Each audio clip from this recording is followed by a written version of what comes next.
start early? I don't know if we can.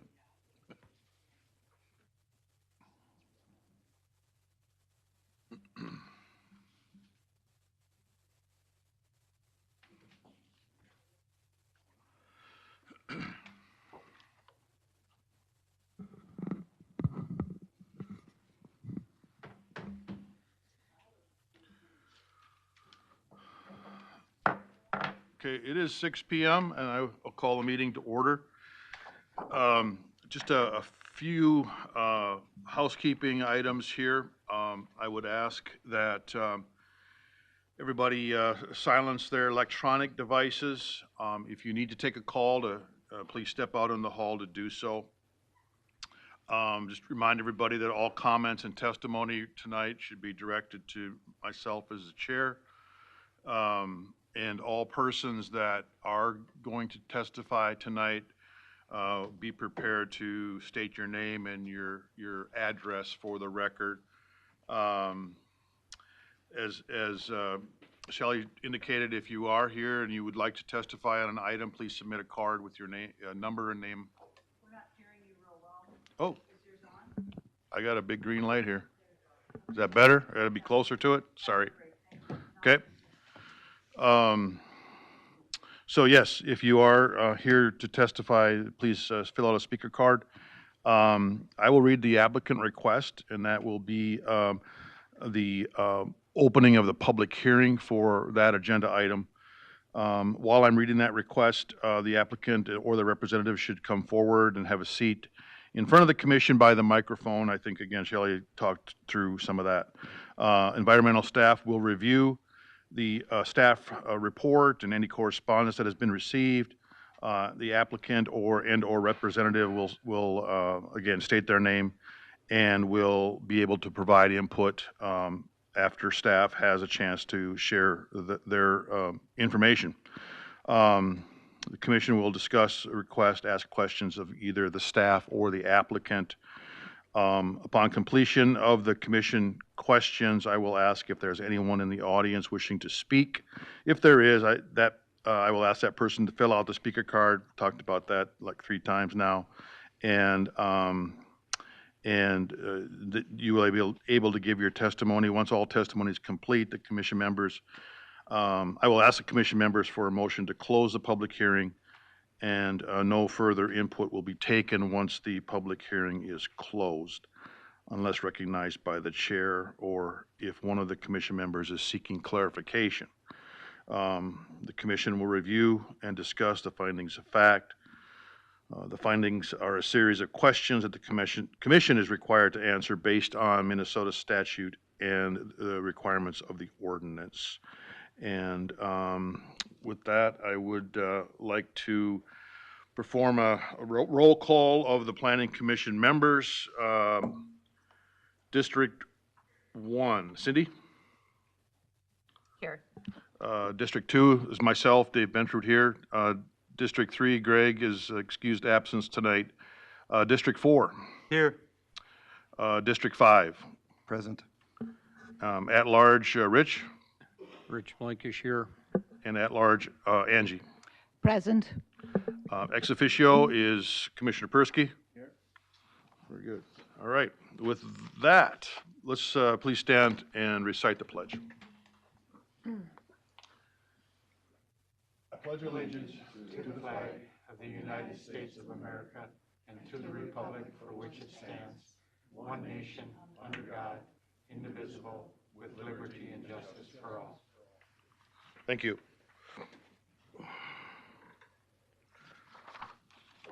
Okay. Our first agenda item is the Mora Creamery. I will open the public hearing by reading the applicant or application paragraph here. To consider a request for an agriculturally oriented business conditional use permit submitted by Mora Creamery Development, Inc. of Melrose, Minnesota, according to the requirements of the Stearns County Land Use and Zoning Ordinance number 439.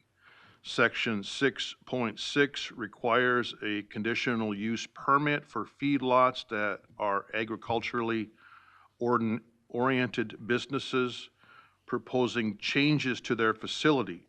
The property under consideration is located at 37274 State Highway 237, Melrose, Minnesota 56352, in the southeast quarter of Section 6, T125N R032 West in Oak Township.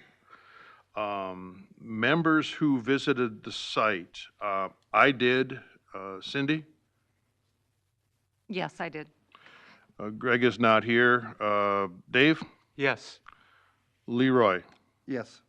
Rich? Yes, I did. Angie? Yes. Joe? Yes. All right. Staff report. Okay. This site is requesting to increase their animal numbers up to 170 animal units. They currently have 120 animal units, and this is a little bit different type of feedlot. This is a holding area for farmers to bring their cattle in to kind of ship them all together in one group. So it's run by a board, so it's not just one farmer running this operation. And so they're looking to increase the housing capacity and also expand the load out and load in areas here. It currently, let me find the current acres. It's currently just sitting on 2 acres. You can see on the map, it's a pretty small parcel. So they are, they're an existing ag-oriented business. They did come in 2018 to do a CUP at that time. And now they are a legal nonconformity because this feedlot sits on only 2 acres. So in order to expand those animal numbers up to the 170, they would need to have at least 10 acres. So as you can see, it's good to look at the map for this because it gets a little confusing. But number 4, if built across the line, would then join the north parcel and the south parcel together. But the north parcel and the east parcel are already on the same deed. So in a sense, then all 3 parcels would then be joined together by building number 4 across the line. So at that point, they would be over the 10 acres. They'd be at 19.4 acres. And then that would allow that animal unit increase. So as one of the conditions, they do have to construct number 4 across the north property line before they can increase numbers. So just to note that. This site also does not have much space or good soil type to stockpile, short-term stockpile manure. So there is an added condition regarding no short-term stockpiling of manure on this site.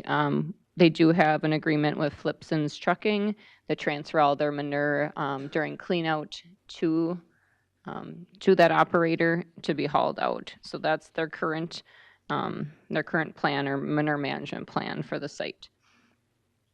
Okay, let me go back and make sure I didn't miss anything else important here.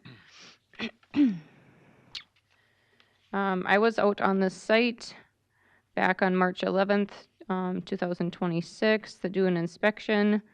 The site was compliant for water quality discharge and manure record keeping also. At this point, they just transfer their records so they don't have to keep much for record keeping since they're not applying it to their own acreage.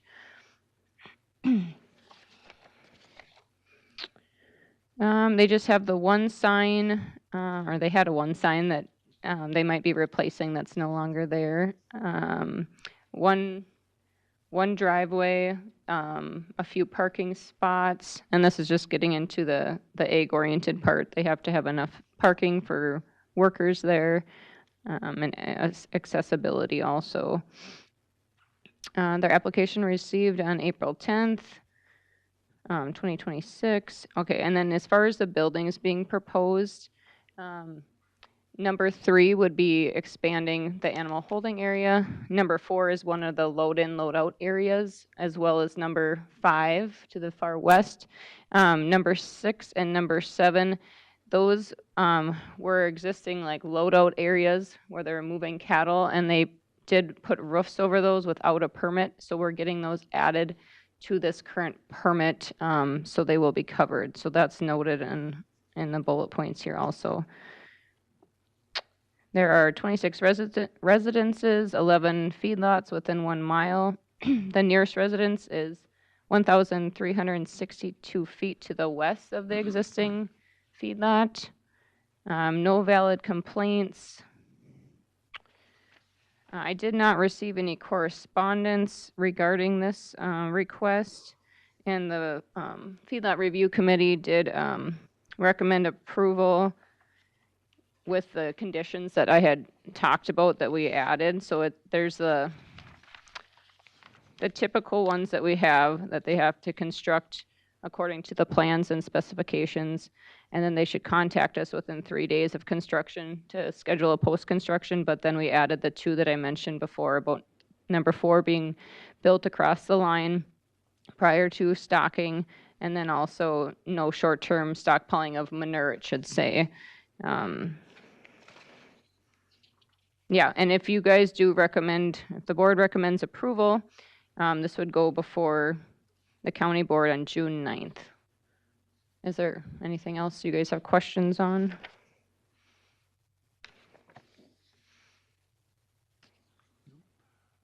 Mr. Chair? Yes. I'm just curious, on my visit, I noticed that it looks relatively close to the wetland. Does it encroach yep. into the wetland? Mr. Chair, members of the board, yeah, that's a good question that I missed to mention. It is relatively close to the wetland. So wetland staff were out there on April 16th of 2026 and to determine where the exact wetland boundary was and that they would be outside of that boundary. It was very close, but they do have to meet a 25-foot wetland setback, and they were able to do that where they had the barn staked out when the wetland staff was on site.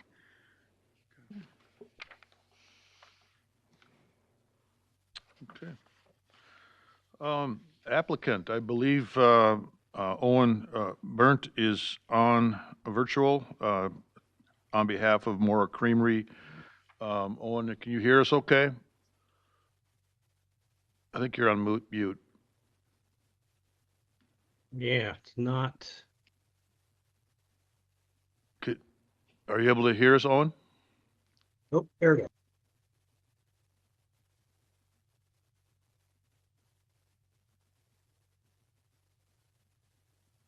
Showing as being on mute. I don't know if they're on this.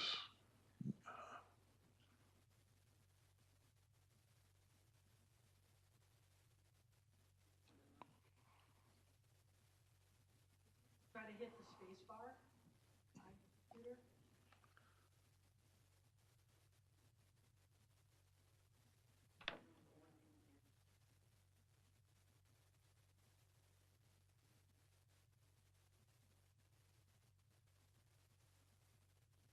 Owen, can you give a thumbs up if you can hear us? Okay. So we can't hear him. Is that what we're?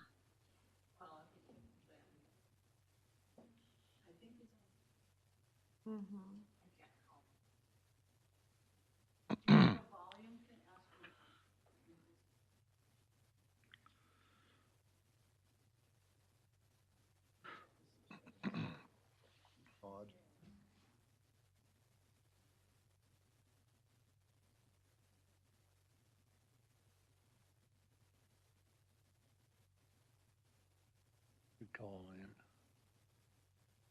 Whoops.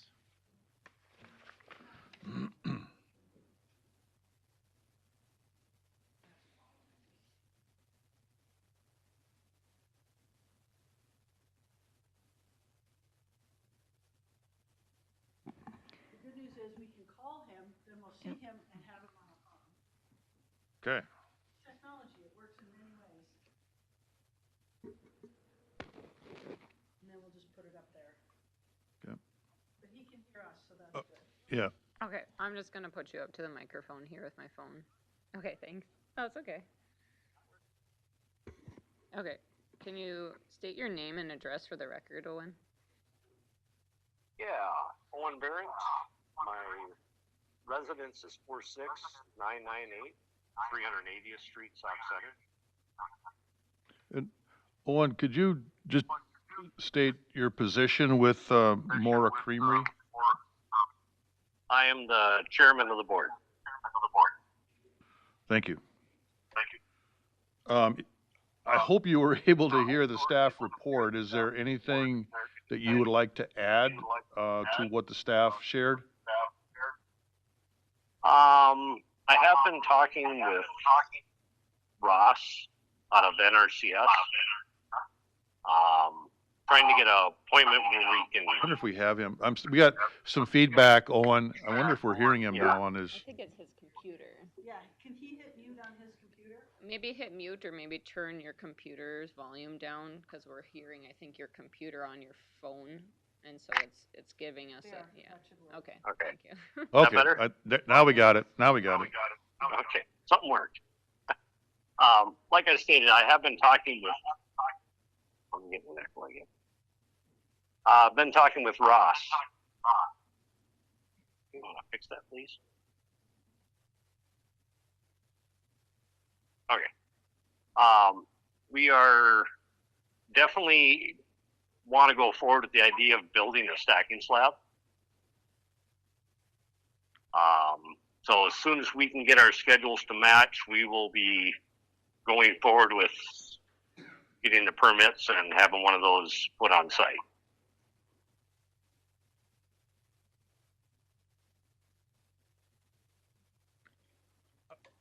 I'm not sure if I understood what are you talking about having on site?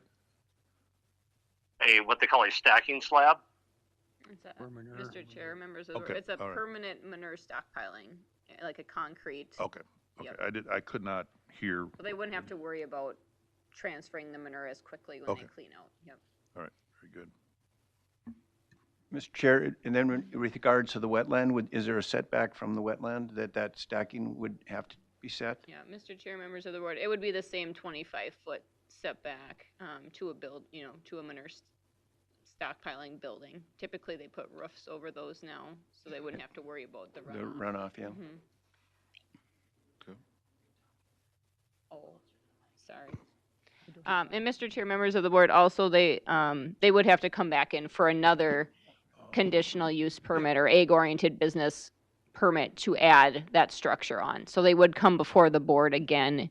At this point, this permit will just be for the barn expansion and the animal unit expansion. If they do add this, the permanent manure storage, they'll have to come again to the board.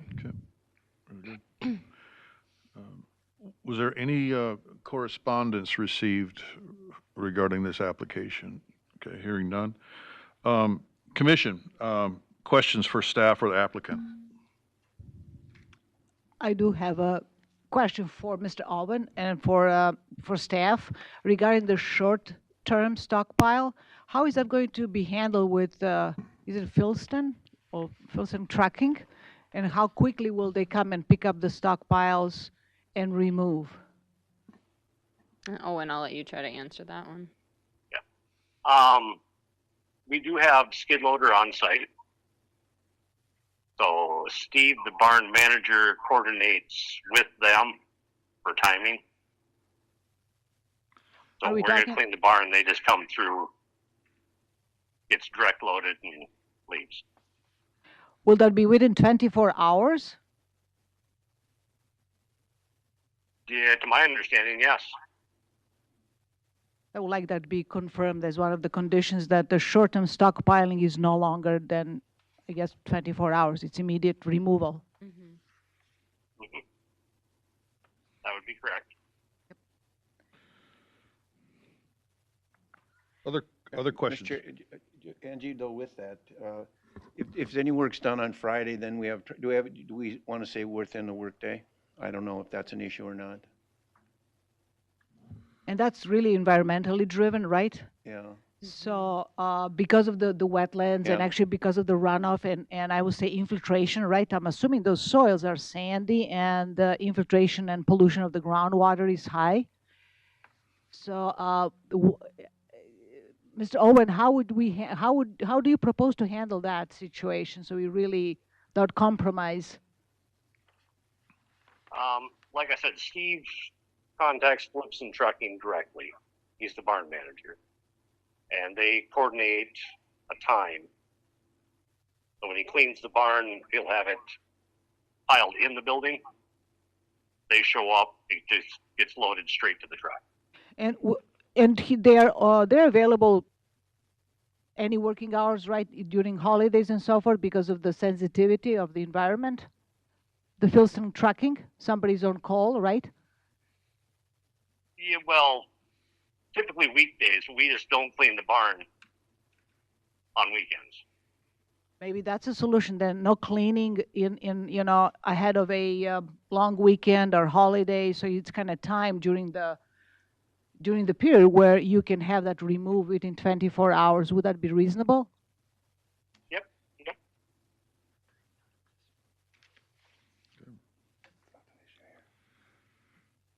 I do have a. Oh, sorry. I do have a question. Maybe it's more for staff regarding.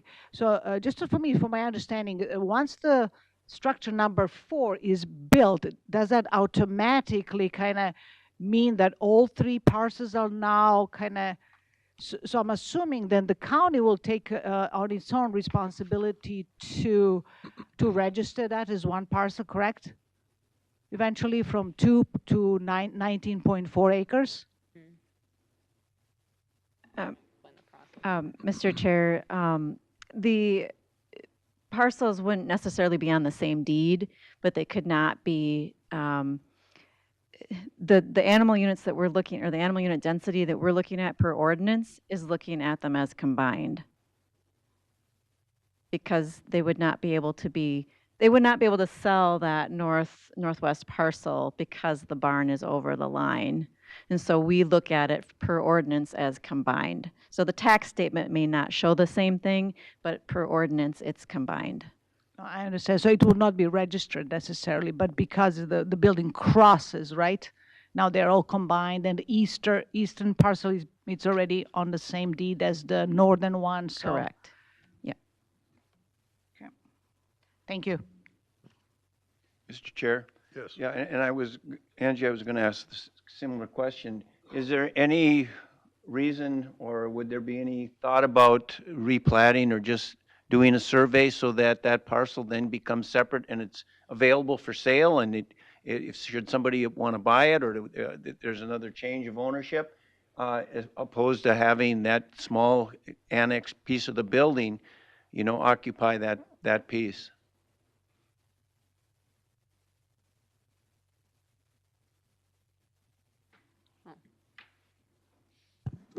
Hi, Mr. Chair, Planning Commission members, Heidi with Environmental Services.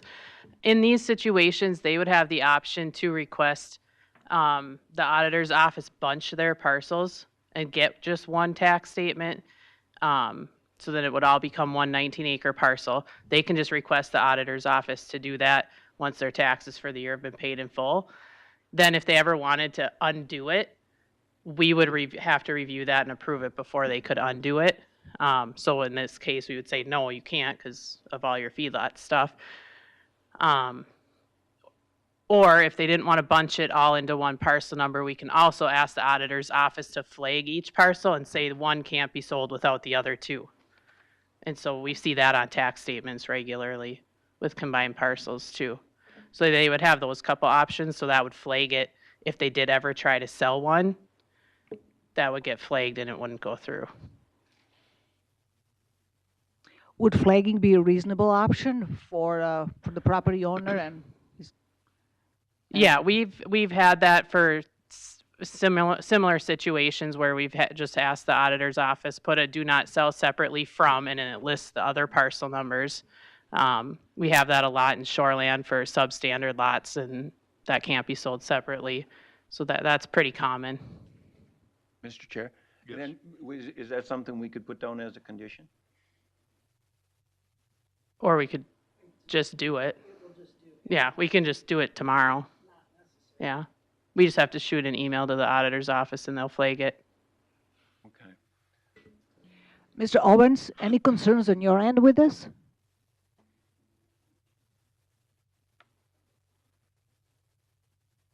Oh my gosh. Okay, go again, Owen, sorry. Yeah, I have no objections. All right. Commission members, any further questions? Otherwise, I'd entertain a motion to close the public hearing. I'll make that motion. I'm sorry? Did we ask for audience members? Oh, no, I'm sorry. Is there anybody in the audience that wishes to testify on this matter? Okay, hearing none, I will entertain a motion to close the public hearing. I'll make that motion. Rich? I'll second the motion. Leroy seconds. All in favor? Aye. Aye. Opposed? Public hearing is closed. Any further discussion at all? Otherwise, I'll proceed to the findings of fact.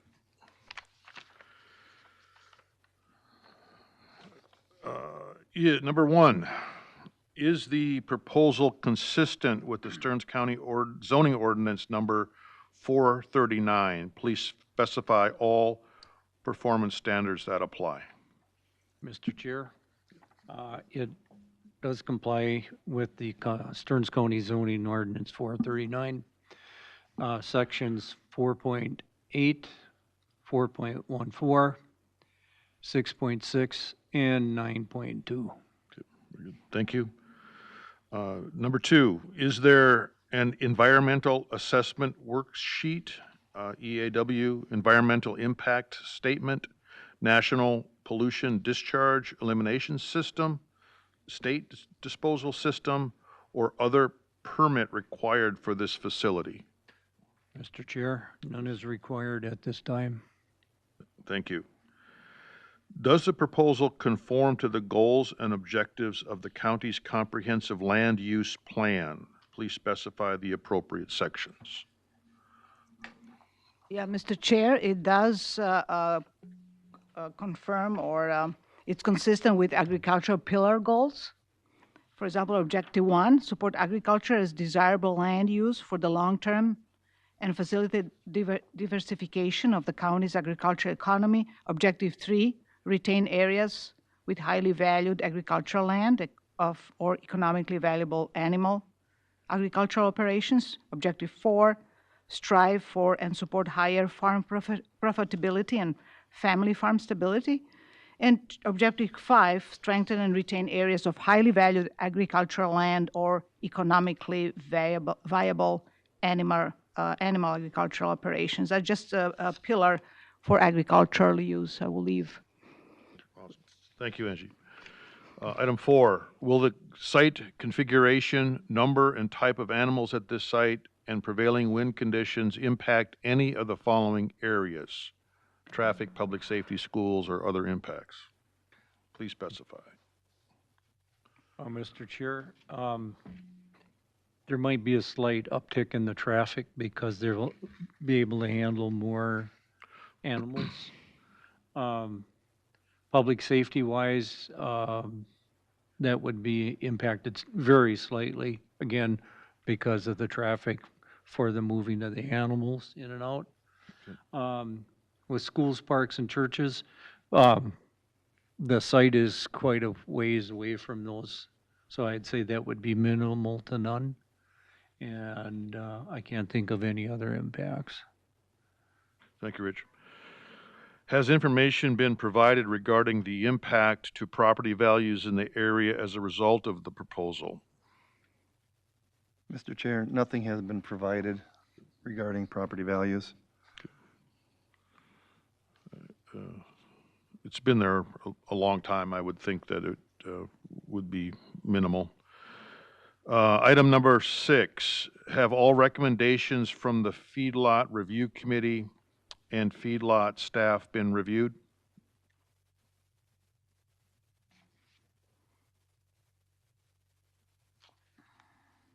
Mr. Chair, Yes. I believe everything has been reviewed. Good. Thank you. Other issues pertinent to this matter, please specify. I guess the one item, the dry packing area for the winter, that will be approached later. And the item that we discussed as far as the short-term stockpile to be removed within 24 hours. Excuse me, Mr. Chair, would those items that relate to the manure packing area, that would all be addressed in the next hearing in regards to that particular item that will be added to the real estate? Mr. Chair, it might be worth mentioning, the new addition to the structure extends into 2 parcels.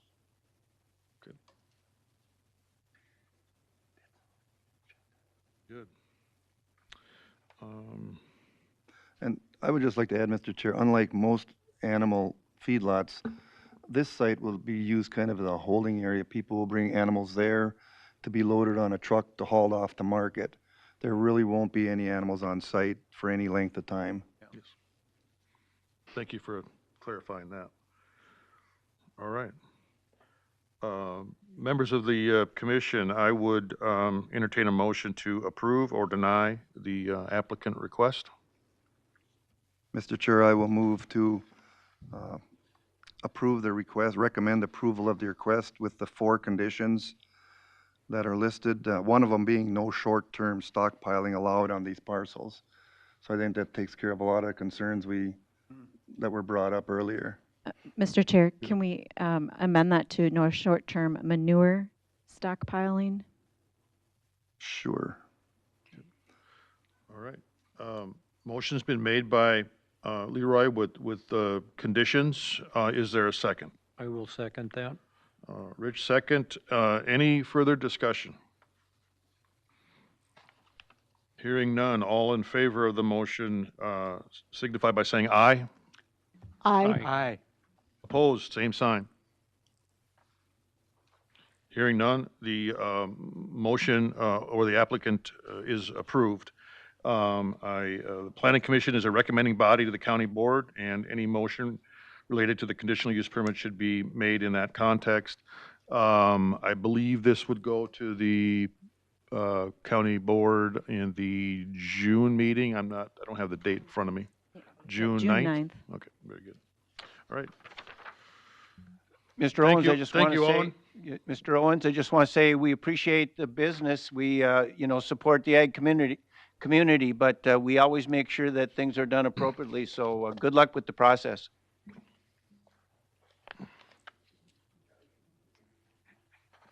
All right. Okay. Item number 2.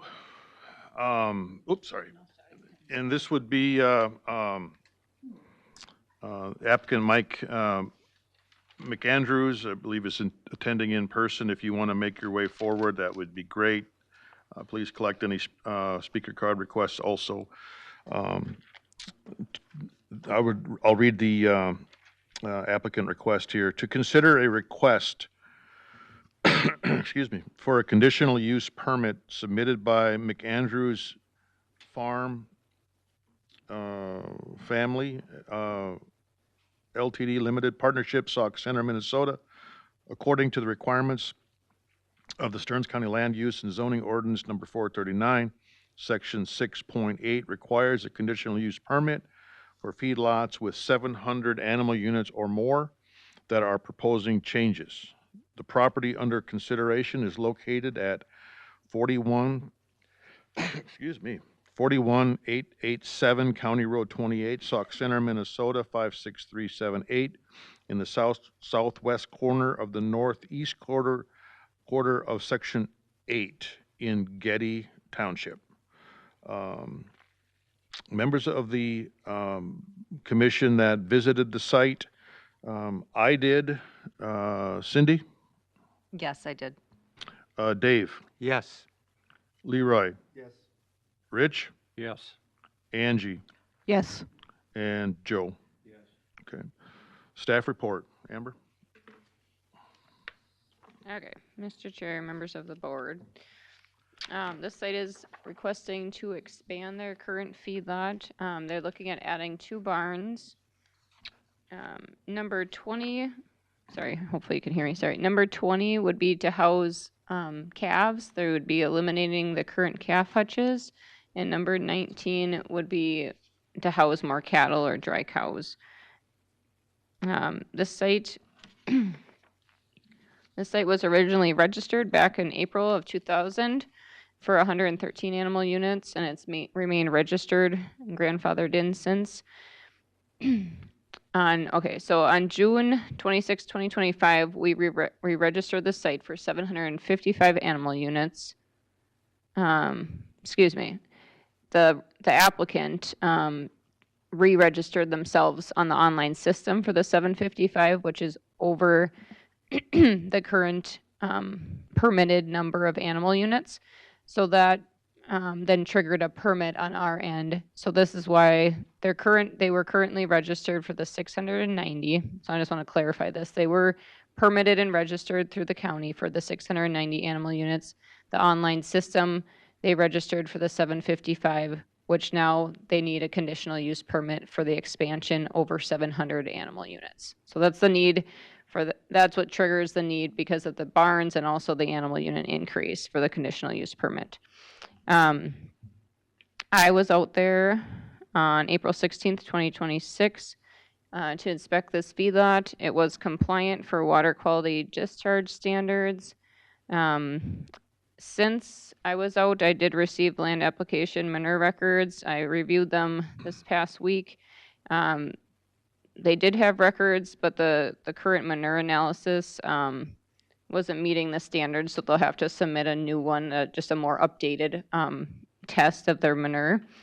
And then also the manure management plan was received and reviewed, and it's not currently meeting standards, so they'll have to update a few things and resubmit that as well before we can issue the feedlot permit. So we'll make sure all those things get updated prior to issuance. Okay, so number 20 is a 70 on the map, 70 by 150 barn for the calves, and 19 is the 75 by 270 to house the dry cows. This site did do, I don't know in which year, but quite a bit of manure management improvements. So they have a manure pit and a couple stacking slab areas. So the site is compliant with discharge because they have plenty or adequate area to store their manure, and their open lot runs, also the runoff runs to the manure pit as well as the milk house waste. I do not have any complaints on file for this site. I did not receive any correspondence.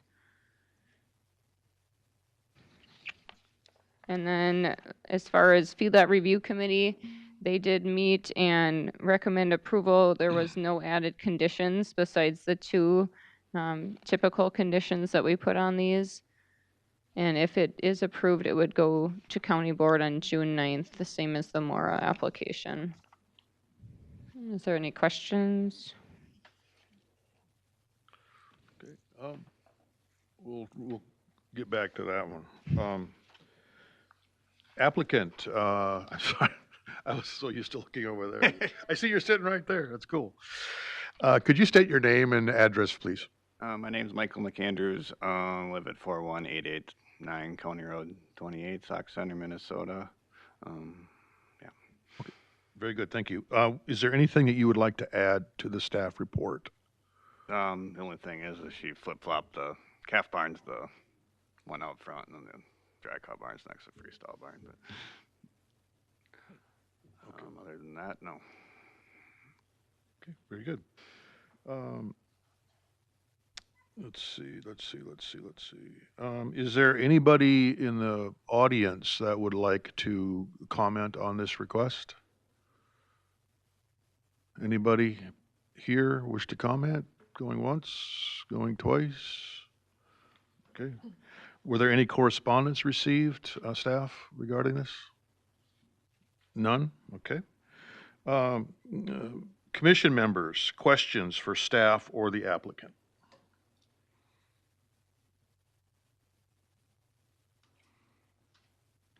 I have a question for the applicant.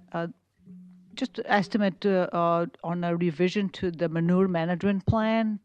Do you know how long will that take? Are there some big items that are out of compliance? Or, I believe she actually fixed it today. I got the sample back. I didn't realize it didn't get, I had it all. I didn't realize it didn't get forwarded to the lady doing the application. Yeah, Mr. Chair, members of the board, Amy did send me an email before the meeting and said she would try to get it updated by Friday. So, and maybe she has worked on it. I have not been at my computer to check.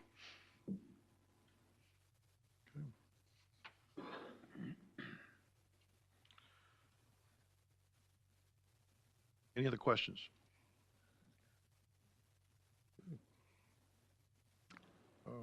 are there any traffic issues? I believe you're already operating, right, 845 animal units, so we are just trying to legalize this now. It's a out of compliance.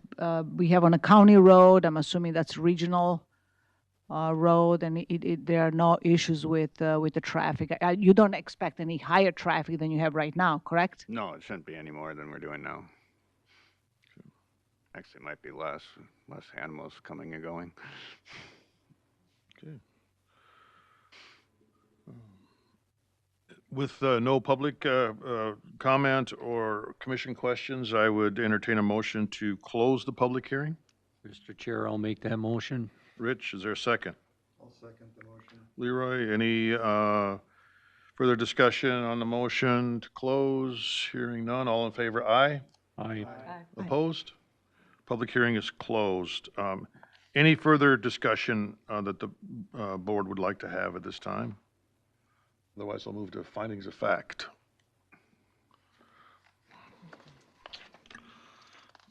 Okey-doke. Excuse me, findings of fact. Is the proposal consistent with the Stearns County zoning ordinance number 439? Please specify all performance standards that apply. Mr. Chair, it is, it is consistent with Stearns County zoning ordinance 439. And the sections that it complies with is 4.8, 4.14, 6.8, and 9.1. Thank you. Is there an environmental assessment worksheet, environmental impact statement, national pollution discharge elimination system, state disposal system, or other permit required for this facility? Mr. Chair, there are none needed at this time. Thank you, Rich. Number 3, does the proposal conform to the goals and objectives of the county's comprehensive land use plan? Please specify the appropriate sections.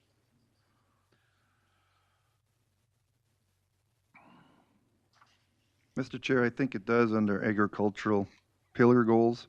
Objective 1 is support agriculture as a desired land use. Objective 3 is retain areas of highly valued agricultural land or economically viable animal agriculture operations. Objective 4 is to strive for and support higher farm profitability and family farm stability. And Objective 5 is to strengthen and retain areas with highly valued agricultural land or economically viable animal agricultural operations. Thank you, Leroy. Number 4, will the site configuration, number, and type of animals at this site and prevailing wind conditions impact any of the following areas? Traffic, public safety, schools, parks, churches, municipal areas, or other impacts? Please specify. Mr. Chair, there would be minimal to none increased. I would agree with that. Thank you. Number 5, has information been provided regarding the impact to property values in the area as a result of the proposal?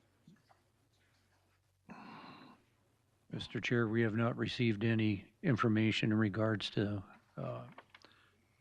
taxation increases or decreases.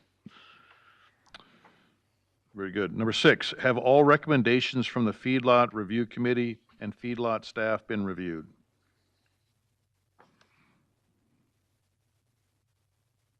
Mr. Chair, the minutes of the Feedlot Review Committee were accompanied with the staff report. Good. Thank you. Any other issues pertinent to this matter? Please specify. Okay. Hearing none, I would entertain a motion to approve or deny the application, excuse me. Mr. Chair, second that. Uh, Mr. Chair, oops. can I just ask for clarification from the commission on whether you're including the conditions that were recommended or not? Yeah, I would ask to, motion to approve or deny, but if approval, state, or indicate the conditions that you're including. Mr. Chair, Yes. I will recommend approval of this application for the McAndrews with the two conditions that are listed. And one of them, the first one is the owner shall construct all proposed improvements according to plans, specifications, and guidelines submitted with the application unless otherwise approved by the Environmental Services Department. And number two is the owner shall contact the Environmental Services Department within 3 days of construction completion, so a post-construction inspection may be completed. Mr. That- Chair, No, go ahead. yeah, I will add only one condition. Looks it's going to be met here. That land application of manure records and manure management plan is approved.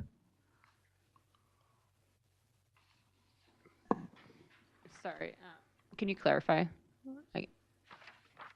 I believe we stated that land, we had that manure management plan was out of compliance and the tests were just resubmitted, they're being reviewed. So I would just like that to be maybe as a condition that's been reviewed and approved. Wasn't, So, Mr. Chair, if I can just clarify, I think Leroy made a motion for two conditions. So, Would- and then let me just also clarify, if I may. We issue a state permit for this facility that involves the manure management. And so this permit that you're reviewing today is the conditional use permit for the ordinance provisions. And so regardless of what conditions you put on today or tonight or recommend regarding the manure, it will happen no matter what, because we can't issue the state permit without it being in order and meeting those state standards. So we do not need a Yeah, third we don't condition need- then? You wouldn't need to. yes. It's going to happen no matter I what. withdraw that. All right, Thank so you. motion's been made by Leroy to approve the application with the two conditions stated. A third is not necessary. Is there a second? I'll second. Okay, Dave's a second. Any further discussion? Hearing none, all in favor of the application signify by saying aye. Aye. Opposed? Carries unanimously. This matter will also go to the county board on the June 9th Stearns County Commission board meeting. So thank you.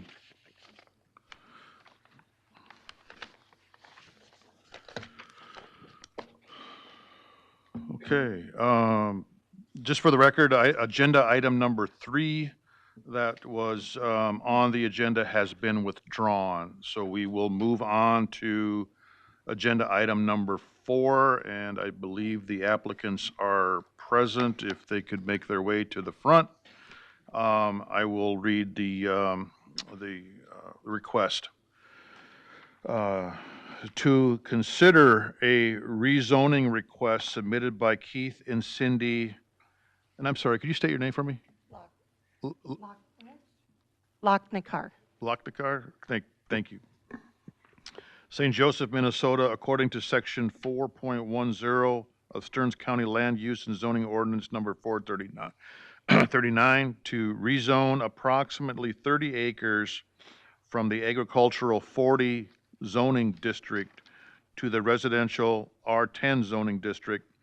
The property is in the north half of the northeast quarter, lying southwest of County Road 4 and east of the Watab River in Section 25 of St. Wendell Township. The property address is 34007 County Road 4, St. Joseph, Minnesota. Members who visited the site, I did. Cindy? Yes, I did. Dave? Yes. Leroy, Yes. Rich, Yes. Angie, Yes. and Joe. Yes. Staff report, Heidi. Okay, so this is a rezoning. The request is to rezone 30 acres from A40 to R10. If approved, the plan is to subdivide one additional lot here for their daughter to build a home. That would require going through the full plating process to do that. Access to the properties from County Road 4, a shared approach will be required for any new lot. They don't have enough road frontage to get a secondary approach, so they'll have to do a shared access. Property is largely wooded and wetland with an existing building site. There's no feedlot impacts with the proposed rezoning. There are approximately 31 homes and 3 feedlots with less than 10 animal units within a half-mile of the property. Property surrounding this is a mixture of farmland, woodland, wetland, and rural residential lots. The Watab River is along the west property line. The city of Sartell is a quarter mile to the west. Surrounding zoning is a mix of agriculture 40, residential 10, and residential 5. Part of the property is within shoreland of the Watab River, and there is some floodplain area on this property too. With the rezoning, they would have up to 3 residential building entitlements, one of those being used with the existing home. Future land use plan shows this as a transitional area, and the land use evaluation site assessment, or LISA, is 53.78, which is below the non-ag conversion of 65. And St. Wendell Township did recommend approval of the rezoning. And that's all I have at this point. Thank you. Applicants, if you could each state your name and your address, please. Keith Lochnikar, 34007 County Road 4, St. Joe, Minnesota. Cynthia Lochnikar, same, say the address again, 34007 County Road 4, St. Joseph. Very good. Thank you. Is there anything you'd like to add to the staff report at all? The only thing was the shared driveway that it could No. be if needed. No. Okay. No. Oh, okay. Okay. Is there anybody present in the audience that would like to comment on this application? Mr. Chair, I do have one written email Go to ahead. read into the record if you want that done Sure. now. Okay. To whom it may concern, we've been living at our residence, 34019 County Road 4, St. Joe, Minnesota for 11 years. We made this little rambler our home, grew a family here, and this is our little slice of heaven. It has a country feel even though we are so close to town. Our plan is to never leave. We'd like our children to someday take our property and make it their own. Receiving notice that our neighbors want to rezone their property to build a second home abutting our backyard makes us feel uncomfortable. We have neighbors to the left and right of us and a busy county road directly in front of our property. However, having another neighbor about 20 feet behind us feels claustrophobic and will eliminate our privacy. Frankly, if we wanted to have neighbors surrounding us, we would have found a house in town. But that isn't what we wanted when we were looking for our first home. This letter isn't because we dislike our neighbors. We enjoy our neighbors and have always been kind to one another. The last thing we'd ever want is to have neighbors upset with us or start any issues. All this letter states is that the second home on the same property is just too close for comfort. Warm regards, Brandon Larson Miller and Alexandra Obar. Thank you. Anybody in the audience wish to comment? Anybody in the audience? Seeing none. Ask for questions from members of the board or the commission, Mr. for Chair. staff or applicant. Mr. Chair. Heidi, I noticed there's a lot of 100-year and 500-year floodplain. Yeah. What concerns are there for building on that area? So within the 100-year floodplain, if they wanted to build within the 100-year floodplain, there's just elevation requirements for bottom floor of a dwelling. You're allowed to build within the floodplain. It's not prohibited. There's just elevation requirements that need to be met. So they might have to bring in some fill to elevate their structure, that kind of thing. But it is allowed. The 500-year we're not as concerned about. That's typically a little bit higher elevation area anyway.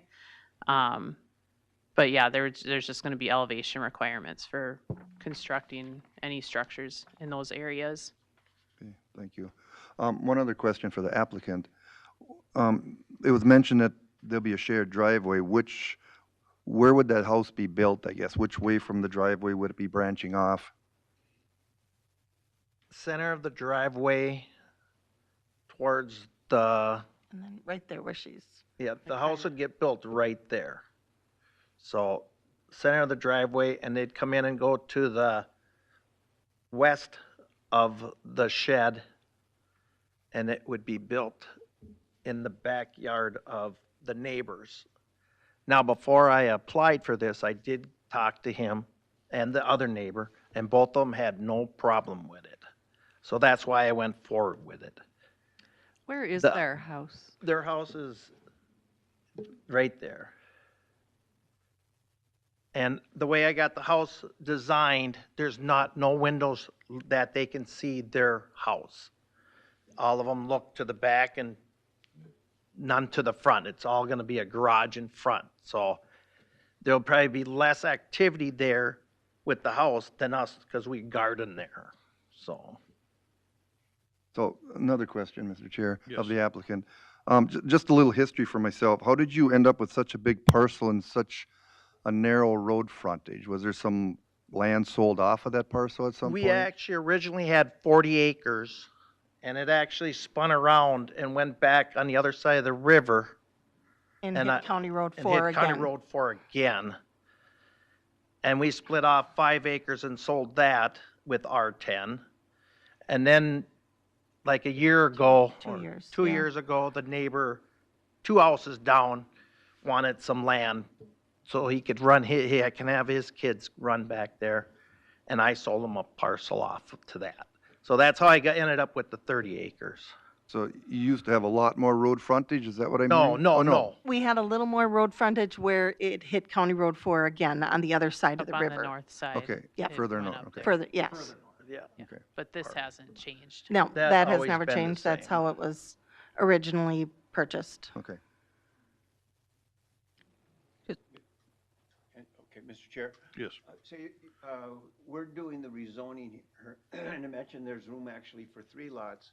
So there, isn't that what you mentioned? There would be 3 residential building entitlements by rezoning the whole parcel to R10. Okay, so when you go to the plating, okay, are you gonna plat it for another addition as well? No, Okay.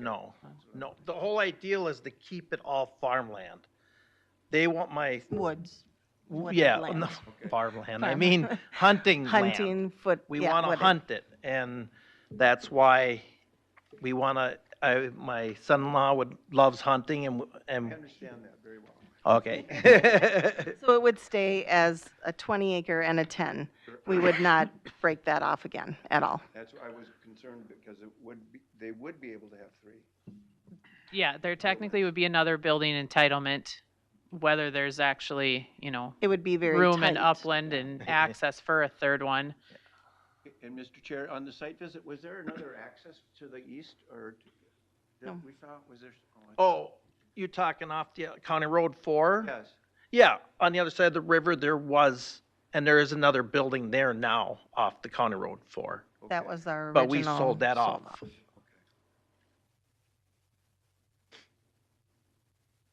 I'm just curious, applicant, are you required to get any kind of a permit to hunt in a transitional area like this at all? A permit to hunt. I Permit to get a hunt? license, Yeah, a state license probably, Yeah. but no, you a never, hunting license Yeah. that everybody's required, just- yeah. but nothing as far as the township or anything like that in a transitional area like this? Okay, got it.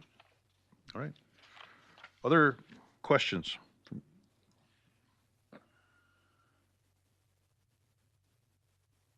Okay. Hearing none, I would entertain a motion to close the public hearing. Mr. Chair, I'll make that motion. Okay, Leroy, is there a second? Second. Dave? All in favor? Aye. Aye. Opposed? Public hearing is closed. Any further discussion? Otherwise, I'll move into the finding of facts. First, is the proposal consistent with the zoning ordinance? Why or why not?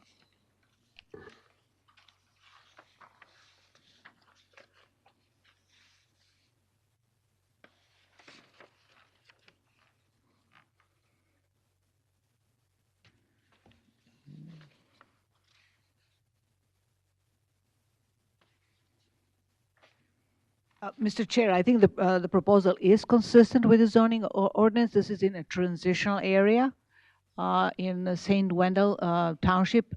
In a zoning map, we have R10, R5 surrounding this property. We have within quarter mile, we have City of Sartell.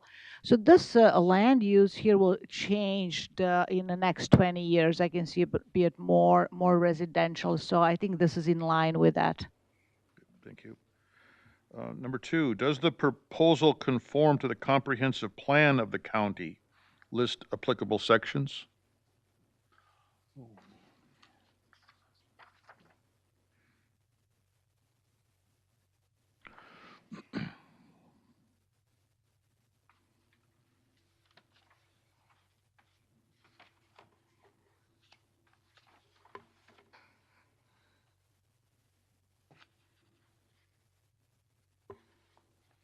Mr. Chair, I think it really complies with the living pillar goals, collaborate with the cities and townships to maintain sustainable growth patterns and align with our comprehensive plan, support housing options, manage the impact of growth.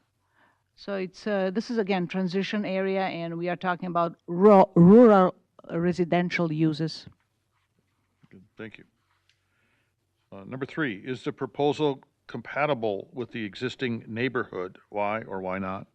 Mr. Chair, it is compatible with the existing neighborhood. It's a transitional area, again, to emphasize that. And you look at the size of the parcels of land that people have their homes on, so it fits. Number four, how has the applicant demonstrated that standards and criteria stated in the ordinance have been satisfied?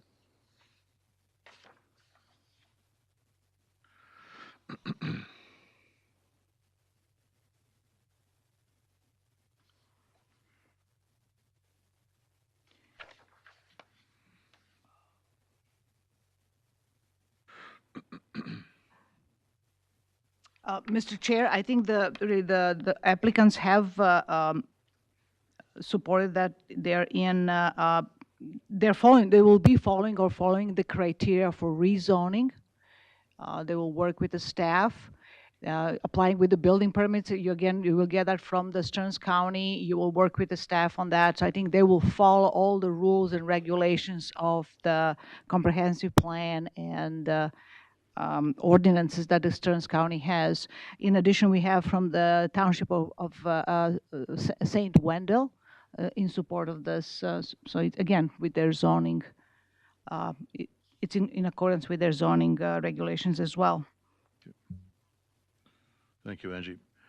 Item five, other issues pertinent to this matter. Angie already mentioned that the township weighed in on this and is in support. Any other issues related to federal, state, local permits, environmental concerns, information submitted regarding the impact to property values, public health, safety, traffic, public service and facilities, including schools, parks, streets, utilities, financial assurance required to guarantee reclamation or cleanup doesn't really apply in this case, I don't believe. Any other pertinent issues?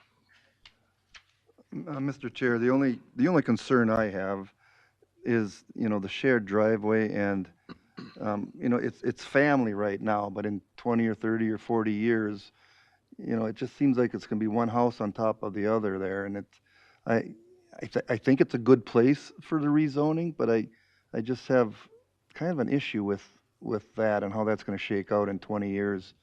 I mean, potentially you would have a lower property values for maybe both of the homes because of the access and how it's gonna be laid out.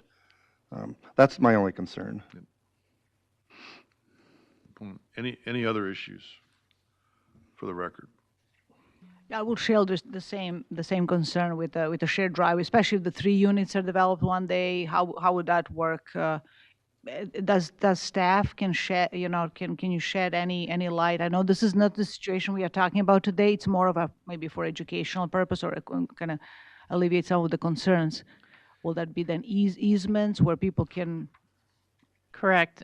When they go through the plating process, they'll be required to have a 33-foot ingress egress utility easement for access to that new parcel to use that existing driveway. And our subdivision ordinance outlines that it has to address basically that it goes into perpetuity, that it's, who's going to maintain it, so it has to address some of that stuff too. Yep, and that will be already with the family now. That's going to be according to your Right, your yep, that'll get permits. recorded Yep. with the plat when they create that Yep. new lot. Yep, no, All right. That concludes the findings of fact. I would entertain a motion to approve or deny. Mr. Chair, I make the motion to approve. Okay, Rich, motion to approve, is there a second? I second. Angie seconds. Any further discussion? Hearing none. All in favor, say aye. Aye. Opposed? Aye, for the reasons I stated earlier. The motion carries. It will go before the county commissioners June 9th. So thank you for coming in. Thank you.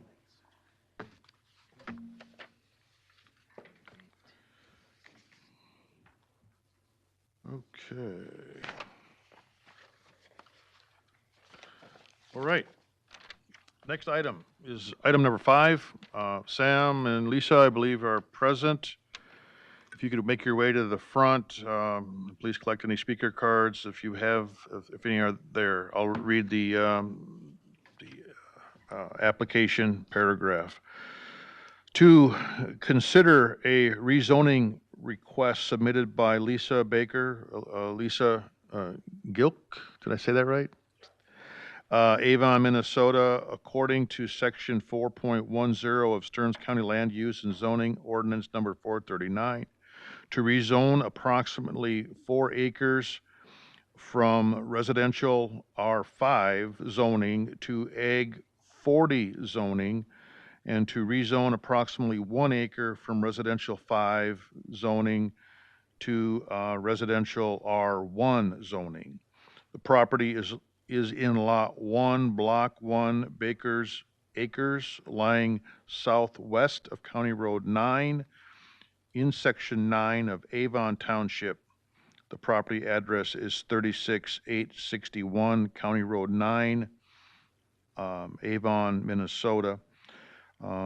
Members who visited the site, I did have conversation with Sam. Cindy? Yes. Dave? Yes, and I also had a conversation with Sam. Leroy? Yes. Rich? Yep. Angie? Yes. And Joe? Yes. Staff report. Okay, so this rezoning is a little bit different than what you typically see for rezonings. The purpose of the rezoning is to get more of their property to be zoned agriculture 40, to allow for a little more feedlot uses than what they currently can have with the amount of A40 acres that they have. If it's approved, they plan to increase their animal units up to the 9.9, expand some pasture area, and add another feedlot structure. Property is currently only registered for 4 animal units based on the amount of land that's zoned A40. They have no plans to subdivide the property. The existing dwelling would remain within the area that's zoned residential. So it would still have 1 residential building entitlement. It would just be zoned R1 on that 1 acre with the house instead of 5 acres being zoned R5. So there won't be any more homes, nothing like that's changing with this request. Existing accesses to County Road 9. There's no feedlot setback impacts with the proposed rezoning. There are approximately 74 homes, 1 feedlot with more than 10 animal units and 1 feedlot with less than 10 animal units within a half mile of the property. Surrounded by a mixture of farmland, wetland, rural residential lots, lakeshore residential lots, the town site of St. Anna, and Pelican Lake. Adjacent zoning is agriculture 40, residential 5, residential 1, and rural town site. So again, we're in another mixed area. Portion of the property is within the Shoreline Overlay District. However, everything that's being requested to be rezoned is outside of shoreland. Like I said, the residential density is not changing with this. Future land use map has this as an ag rural area. And Avon Township recommended approval of the rezoning. Okay, thanks, Heidi. Sam or Lisa, anything you'd like to add to what staff shared? You want us to introduce ourselves officially? Thank you. Thank you. Yes, please do. Yeah. I was just testing you. Just. Okay. I am Lisa Gilk. My address is 36861 County Road 9, Avon, formerly Lisa Baker, which you'll see on the parcels. It's still my maiden name. This is my husband, Sam. Hi, my name is Sam Gilk. Same address, 36861 County Road 9, Avon. Thank you. Open the application to public hearing. Is there anybody present that wishes to comment? Anybody present at all wishing to comment on this application? I'm not seeing anybody come forward. Is there any correspondence on the matter? Not on this one. Okay, very good. Members of the Planning Commission, do you have any questions for staff or applicant? Mr. Chair, where do I start?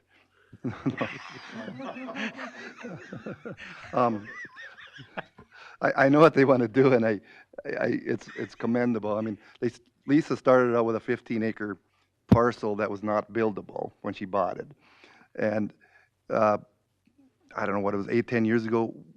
We helped rezone it to R5 to build a house. So that created less A40 on the property. So now they want to do a little expansion of their horse arena or livestock. And so the plan would be to rezone, like was stated, rezone some land back to A40. But I understand you can't just take away 4 acres from the R5 and put it on A40. Correct, because then there would not be a full residential building entitlement on the property if you only had 1 acre zoned R5. So that's why it needs to be rezoned to R1. They will not be adding another home on the property. And the only concern I would have would be, it's kind of spot zoning. But because the rest of it's A40, I'm not as concerned about that as I am in other areas, I guess. Very good. I had a question. Oh, go ahead, Joe. And then it's going to be replatted into one lot, or they're going to be separate? It will remain all one parcel. They're not going to be subdividing it at all. So right now it's one parcel with 2 zoning districts. It'll remain one parcel with 2 zoning districts. Just the zoning line will change. Well, what about the area that's in red? That's the area that will go to R1. Okay, but will that have to be replatted at all? Nope, it can stay all part of the one parcel. Yep, they can have 2 zoning districts on one parcel. Yep. I had a question for the applicant. The request looks to expand the feedlot. What are your intentions with that? Right now, we're limited to 4 animal units, and we would like to get to the 9.99, and that's the what's okay for having 15 acres or over 10 acres, about 10 acres. Just to expand a couple, maybe additional horses, maybe cattle, but just small scale, nothing more hobby. The horses that are they yours or do you rent? They're ours, yeah. Okay. We do a little bit of training and showing right now, and a couple lesson kids come out and ride. Got it. Okay, very good. Any other questions the commissioner has? Yeah, any issues or concerns with, say, nuisance, the odor and so forth, with the proximity to the residential and the lake area? Any complaints there at all? Not as far as we know, Heidi. I don't believe we've received any complaints on this property either. Okay. Right. I would, see, where did I leave off? Okay, I guess I'd entertain a motion to close the public hearing. Mr. Chair, I'll make the motion to close the public hearing. Second. Motion's been made by Leroy, second by Rich, to close the public hearing. All in favor, say aye. Aye. Opposed? Hearing none, the public hearing is closed. Any further discussion at all? Otherwise, I will jump into findings of fact. Hearing none, I will read these again. Item number 1, is the proposal consistent with the zoning ordinance? Why or why not?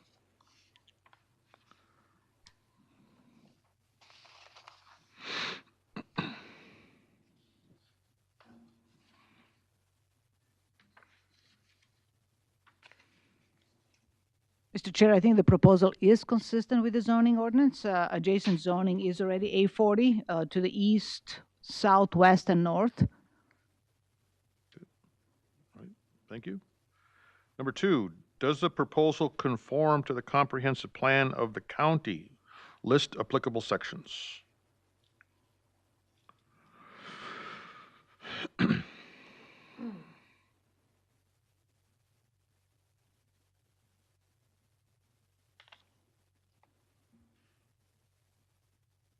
Mr. Chair, I think the proposal confirms with the comprehensive plan of the county and with the section 410(1) of the zoning ordinance 439. Thank you, Angie. Number 3, is the proposal compatible with the existing neighborhood? Why or why not? Mr. Chair, I believe it is, and nothing will change with the neighborhood. Good. All right, thank you. Number 4, how has the applicant demonstrated that standards and criteria stated in the ordinance will be satisfied?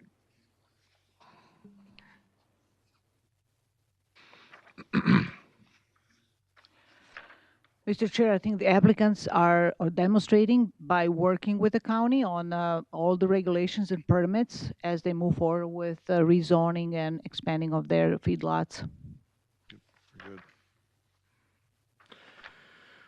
Other issues pertinent to this matter. I believe the township weighed in and they supported the application. I don't believe there are any federal, state, local permits required, I don't believe.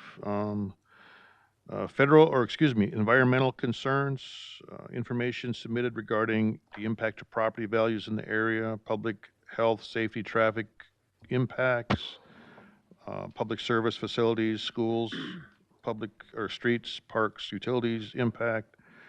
And there is, I would say, no reclamation or cleanup required with this application, but any other pertinent issues to discuss? No changes. Okay. Hearing none, I would entertain a motion to approve or deny the application. Mr. Chair, I make the motion to approve. Rich, approval. Is there a second, excuse me? Mr. Chair, I'll second the motion. Okay, motion's been made and seconded to approve. Any further discussion? Hearing none, all in favor signify by saying aye. Aye. Opposed, same sign. Motion is approved. So congratulations. You'll be on the agenda for the June 9th county board meeting. Thank you very Thank you. much Good for your luck. time. Thanks, Heidi, for all your work. Okay. Agenda item number 6. I believe the applicant is present. If you'd want to make your way forward, that would be awesome. I'll read the paragraph here. This request is to consider an interim use permit request submitted by Callie Opheim, Revocable Trust, Brook Park, Minnesota, according to sections 4.18, 6.62, and 9.9.6A of Stearns County Land Use and Zoning Ordinance Number 439. The request is to operate a vacation short-term rental. The property is located in part of the northeast quarter, southwest quarter in section 28, lying south of Fisher Road and north of Canas Lake, Wakefield Township. Property address is 16927 Fisher Road, Cold Spring, Minnesota. Members who visited the site, I did. Cindy? Yes, I did. Dave? Yes. Leroy? Yes. Rich? Yes. Angie? Yes. And Joe? Yes. Okay. Staff report, Heidi. Okay, so this is an interim use permit for a short-term rental. Property is 5 acres and zoned R1. Access is to Fisher Road. A home was constructed in 1980, and then there's been more recent additions to it. Feedlot setbacks are met. There's no wetland concerns. There are over 100 homes, 1 animal feedlot with over 10 animal units, and 1 animal feedlot with less than 10 animal units within a half mile of the property. And it's surrounded by lakeshore residential lots, Knaus Lake, Crays Lake, and Bullfine Lake. Surrounding zoning is all residential 1. For the short-term rental performance standards, they submitted a water test for nitrates and coliform bacteria that shows that it meets the state requirements. The septic was installed in 2023. Cold Spring Fire Department will serve the property in the event of an emergency. Property lines have been identified by a land surveyor. The applicant has mailed letters out to the property owners within 500 feet of the property, and our licensing staff has met with the applicant. For overnight occupancy, this is a 7-bedroom home. So based on the size of the septic system, they would be limited to 14-person occupancy for overnight use. Daytime occupancy would then be 21 people.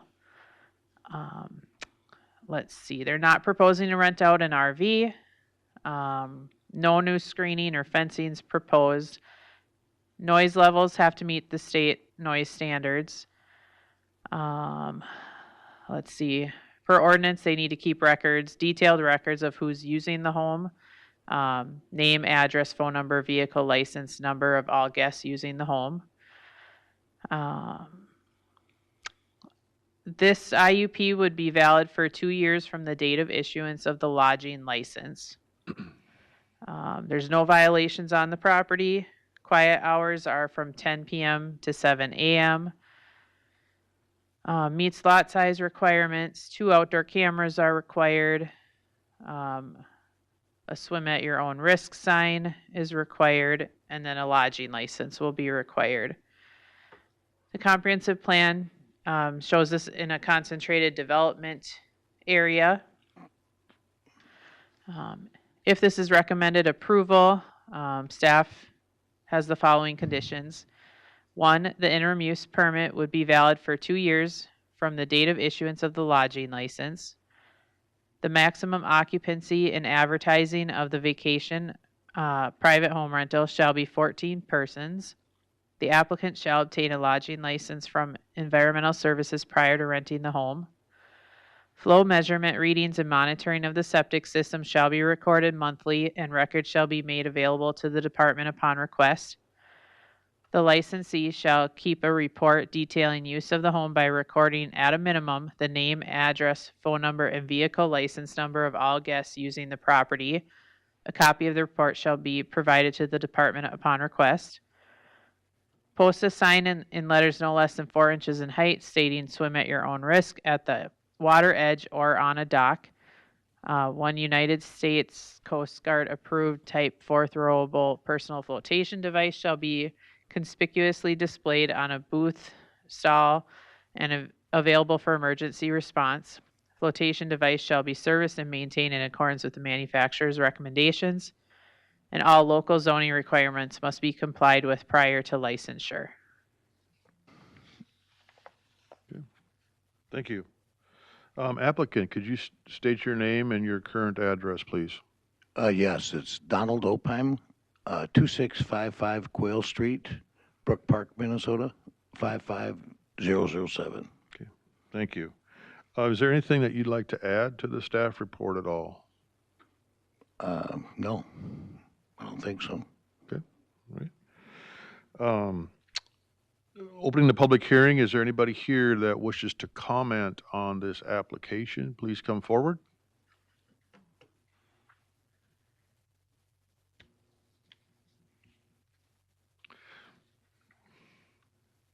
If you want to step up to the microphone and make sure you speak into the mic so it gets picked up. And is that green light on? Oh, it's green now. Very good. Could you state your name and address, please? David Litke, 16686 County Road 49, Cold Spring, Minnesota. Okay. Go ahead. So I live across the lake from the property in question, and I guess I'm writing to express my, or up here to express my concerns about turning this into a short-term rental. You know, it's a 7-bedroom house. I mean, it sounds like we're going to have 14 people living there, or coming and going from in there. You know, we have a quiet neighborhood. It's family orientated. You know, the neighbors know each other and whatnot. And by moving this to a short-term rental and allowing this to come in, we're going to have a constant turnaround of occupants. We're going to replace consistent neighbors with temporary visitors of week to week. It's going to shift toward the transient, potential party-orientated environment. And it's just going to change the character of the neighborhood. Based on past experience during construction and renovation of this property, it's clear that the activity and the sound goes beyond this location. As we're on a lake, that sound just travels right across.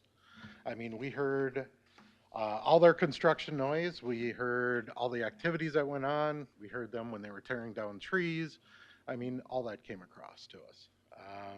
And I guess that kind of demonstrates that, you know, future guest-related noise, large groups, gatherings. I know there's, you know, they talked about nighttime activity being limited to 10 p.m., but that's still going to come across to our properties.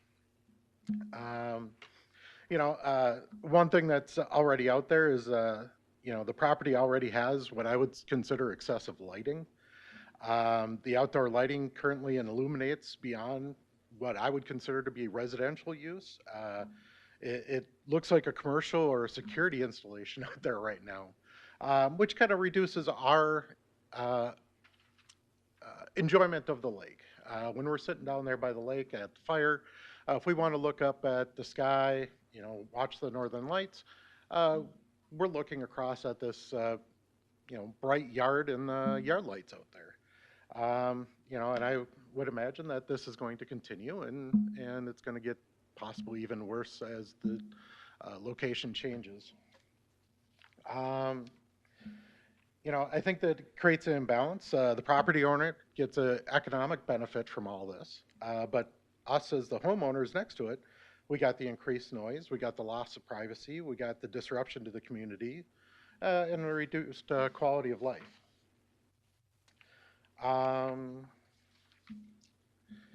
You know, given its size and capacity, you know, it's going to function less like a traditional home and more like a small hotel and a lodge. You know, and so that's where our concerns come in on the property. You know, I do want to say I want to respect the property rights and understand the desire to utilize it effectively, but it's going to impact us. And as somebody that's no longer in the neighborhood, they're not impacted by this. You know, and I think that, you know, again, it's going to change the neighborhood character. It's going to noise and lights. It's going to put the burden on the adjacent residents. And, you know, it's going to open up the area to more short-term rentals. And I have no idea how that's going to affect property values and taxes from here on there. So, thank you guys for your time. All right, thank you. I don't see anybody else in the audience. Any correspondence on this request? Yep, I have 3 letters here that I will read through. The first one is from Wakefield Township. Wakefield Township Planning Commission met last evening to discuss this and other matters regarding this request. The Planning Commission had no issue with the request, stating that it is nice to see the property used on a regular basis, following performance standards and conditions included in the Land Use and Zoning Ordinance number 439, further stating that the county has been doing a fine job with permitting and enforcing performance standards and conditions with other short-term rentals in Wakefield Township. The next one, we live directly across the lake from 16927 Fisher Road. We are already not pleased with all the new bright spotlights and floodlights that are left on all night and most of the day that take away from the view of all the neighbors. This takes away from the normal beauty of the lake and sunsets for everyone across the lake. The addition of the possible parties, fires, boats, and large groups of people that don't realize how noise travels across the lake or the environment to the people that call this their home. Short-term rentals function more like hotels than homes when they operate continuously with weekly turnover. This neighborhood was not designed for commercial lodging traffic, and we purchased our home expecting neighbors, not rotating vacation groups. Lake communities depend on long-term relationships and trust. The residents in this neighborhood look out for each other, each other's property, and the lake. Guests have less investment in preserving the neighborhood community because they leave in a few days. Noise and behavior that comes from vacationers is different from residential behavior, and residents deserve the reasonable expectation of peace in their own homes. Late night noise, bonfires, boats, fireworks, and alcohol use could have an impact on residents' quality of life. Increased boat traffic and vacationers' unfamiliarity with lake rules and regulations is a safety concern. More strangers around our children, docks, and private property is a huge safety concern, as well as vacationers that may be boating under the influence. Protecting our lakes outweigh maximizing rental income. Shorelines are sensitive ecosystems, and the more trash, fuel runoff, and overuse, the more damage to the lake and its water quality. The infrastructure serving the residential lake homes was not built for the increased traffic. We also question if this is going to increase lake homes becoming investment properties instead of family homes. Young families and workers or even local community members get priced out of buying any lake houses because housing shifts toward investor-driven vacation use instead of family housing. Property rights belong to the neighbors whose peace, safety, and property enjoyment are affected. Thank you, Mitch and Nicole Kiffmeyer. And my last letter, Planning Commission members, I received the letter shown below from Don Opheim on May 2nd, 2026, and as Donald states, he will actively manage his property. We do not expect issues to access our property nor trespassing of those renting his house due to his request of this interim use permit. At this time, we have no concerns on the request. Thank you, Mark Bacchus. Thank you, Heidi. Commission, questions for staff or the applicant? Mr. Chair, I have a question for staff. The recommended action number 1 is the interim use permit would be valid for 2 years. What happens after 2 years? So when the ordinance was updated in 2023, we had kind of a phased-in cycling for vacation home short-term rentals. So the first permit approval is valid for 2 years, and then they can reapply if they want to continue. The next one would be valid for 3 years, And then after that, everyone would be valid for 5 years. And that's contingent on not having any valid complaints or violations of their permit. So it's no longer the 20 or 30-year permits anymore for these. But after the 2 years, they wouldn't necessarily have another public hearing? They would have to reapply. Yep, they would have to get a new interim use permit if they wanted to continue after the 2 years. So they'd have to come back before this board? Correct. Yep, if they wanted, so that's if they want to have more than 8 people. So up to 8 people is an administrative approval. Staff approves those. If they want more than 8 people for their rental, that's what triggers the interim use permit. And he wanted 14. So they're here. Mr. Chair. Yes. So I guess that answers part of my question. You are looking to open it up for 14 people on a regular basis? Yes, I would. Okay, okay. Anything we can do about the lights? I believe what he's talking about is normal motion detector lights. You know, they could have been left on. I have 5 kids, so, I mean, I apologize for that. But no, it's not no security thing or anything like that. It's a light out in front, you know, because I have a garage door out in front, you know, and I want to be able to see when I'm walking out there, or my kids are walking out there. And on the back, I got one too. I mean, there's lights all over there. I mean, like she said, there's over 100 homes within the immediate area.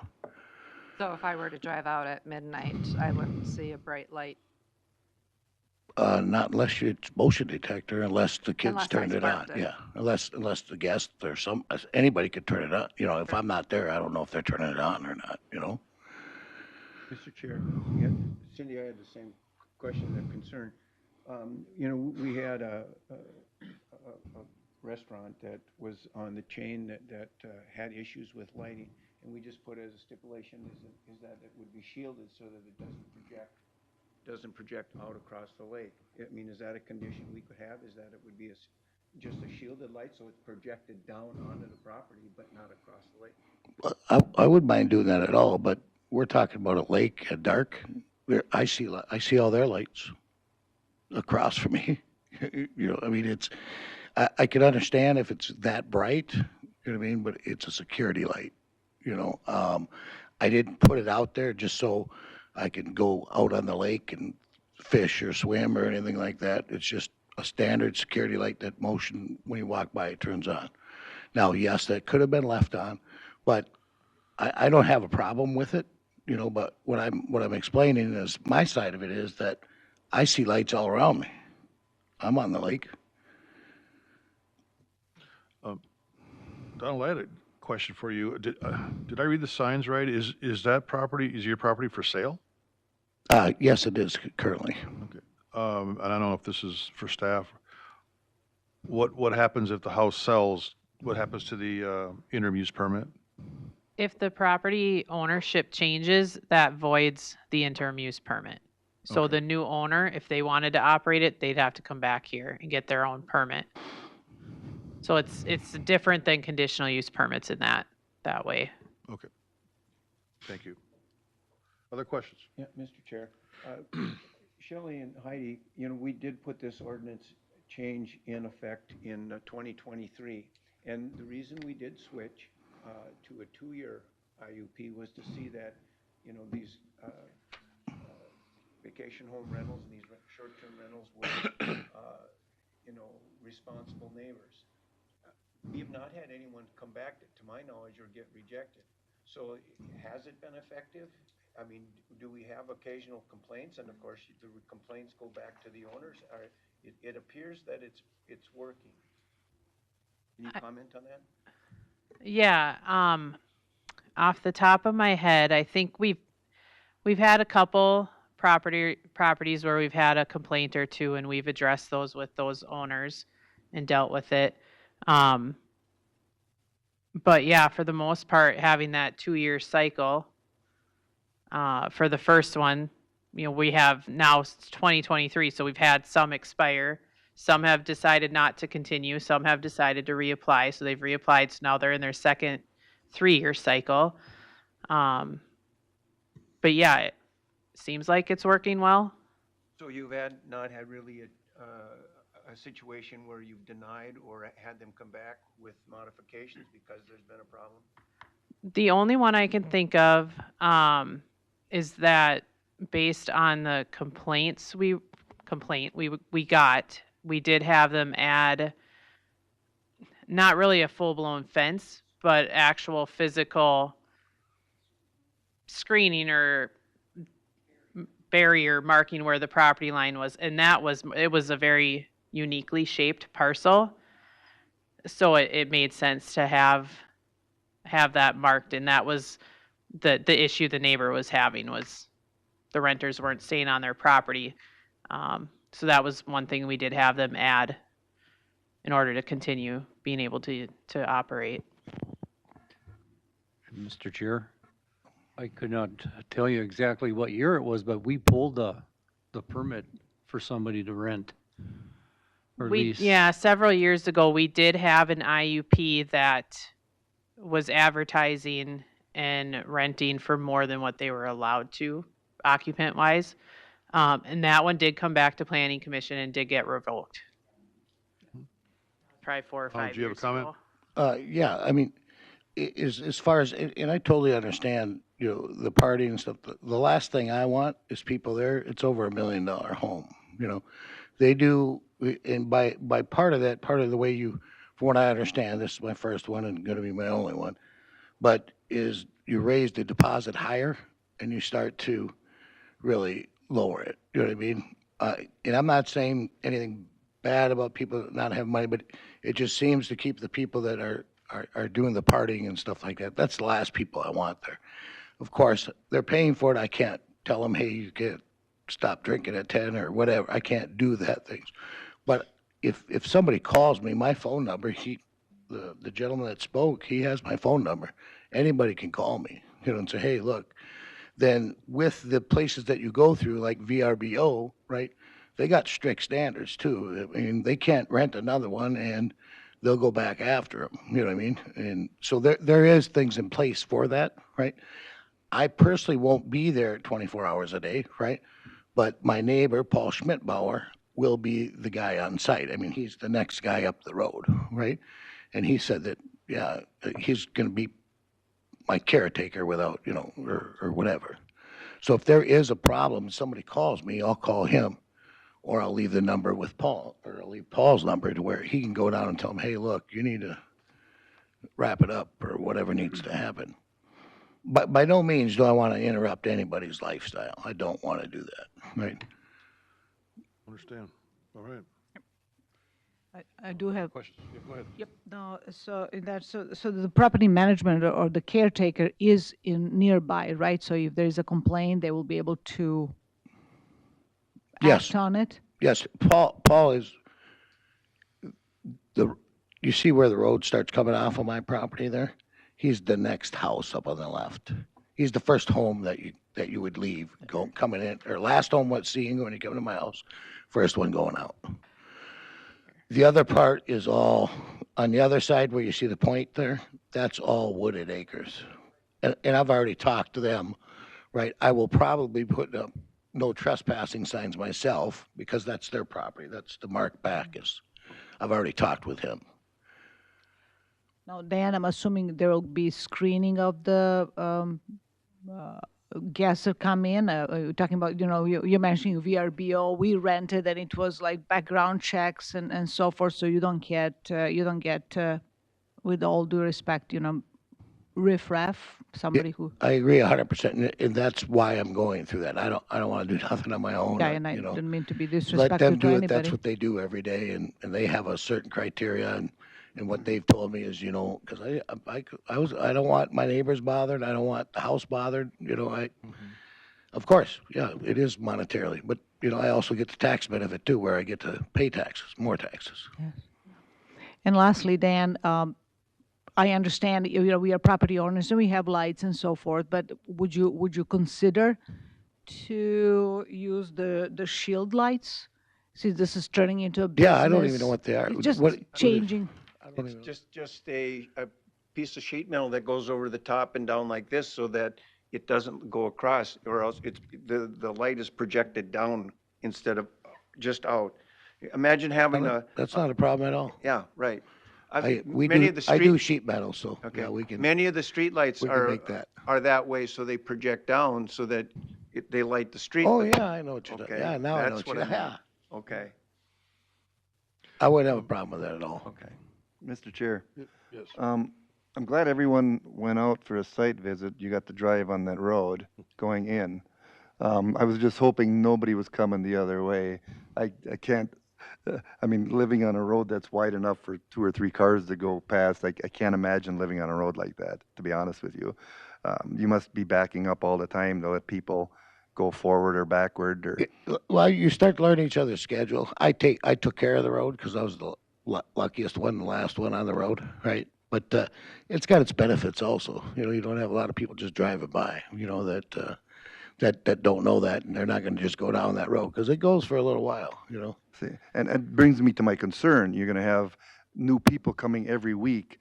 You know, how disruptive is that going to be for, traffic-wise, you know, for the neighbors up and down the road? You know, I guess to me that's kind of a concern. And it is quite, I mean, it was a couple hundred feet, but this is like, I don't know, how long is it? Quarter mile, half a mile? Well, quarter mile to half mile, yeah. It's quite a distance to have to back up into a neighbor's driveway to let somebody by. You don't need to back up.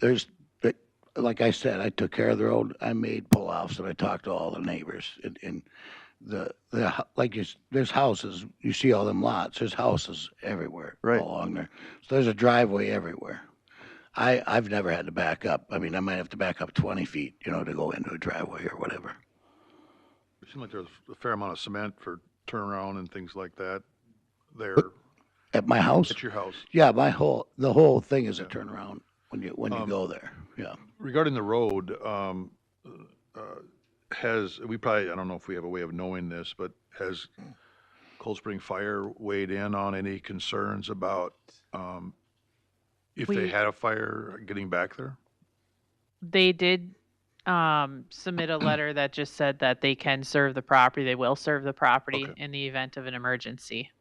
They didn't express any concerns in accomplishing that goal?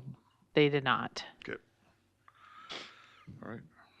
And question, Mr. Oppheimer or Dan, if I may, regarding the parking lots, and on the property, I saw you had like 10, I think there were some rectangular There's at least, schematics, 10 or 9 or? yeah, there's at least 10, you know, all the way around the turnaround you can park, you know, because it's our And you will property. still be able to turn around, that's Yes, what, or are you could- blocking? You could turn around and then down, this is an old picture because it shows the old garages and stuff. That's an old picture. There's coming off of that, I suppose that would be east and west, right, building. That's 40 feet of garage there, and then in front of that whole bottom part there, in front of the woods, that's all level and it's all parkable there. And then you can park on the front, and then all that back in there, you can park if you need to, all that extra land there. And then plus up top, there's room for 6 to 8 cars right next to the house. So, thank you. So I'm assuming with the permit, there'll be a required number of parking lots and still be able for the vehicles to maneuver in case of emergency? Right. The ordinance requires, I believe it's 1 parking spot per 3 people. So yeah, based on his site plan, it looked like there was sufficient room. Assuming the house doesn't sell, do you envision this being a year-round rental? I mean, renting it for ice fishing, Yes. snowmobiles, possibly running around, is that possible Yeah, on that lake? yes, snowmobiling and ice fishing, I would assume. But from what I understand, from what they've told me, it really dies down in the wintertime. So it's not a lot of ice fishing on that Well, body there's of a lot of water? ice fishing, but I don't know that it's one of them ice fishing destinations. I don't know. I mean, I have fish house and I used to put it right out in Bullfing, there's probably 20 houses at the most out there. That end doesn't get as much ice fishing, I wouldn't think, just on Bullfing Lake right there. Any other questions? Okay. Hearing none, I would entertain a motion to close the public hearing. We'll make that motion. Rich, is there a second? I'll second the motion. Leroy seconds. All in favor of closing, say aye. Aye. Aye. Opposed? Public hearing is closed. Any further discussion? Okay. Hearing none, I will jump into the findings of fact. Item number 1, is the proposal consistent with the zoning ordinance? Why or why not? Mr. Chair, it is consistent with ordinance 439, with sections 4.18, 6.62, and 9.9.6A. Thank you. Item number 2, does the proposal conform, excuse me, does the proposal conform to the comprehensive plan of the county? List applicable sections. Density use.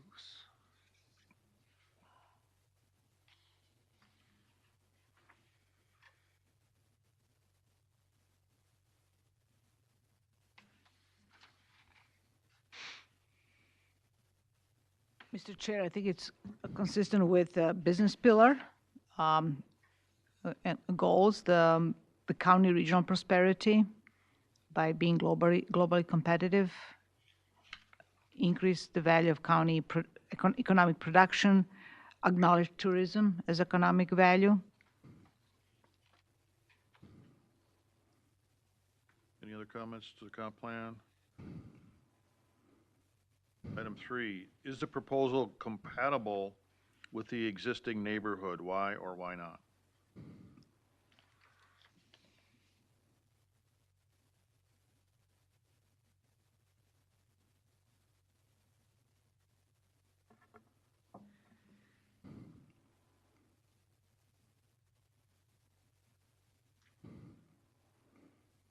Mr. Chair, I struggle with this one, but I think, you know, when you have all single-family homes out there and now you have a rental, it's not really compatible with the neighborhood. If it's acceptable, that's a different question, but I'm going to have to say it's not compatible with the current neighborhood. Question for staff. I know we had a list of VRBOs listed up on the screen. Are there any similar in this area?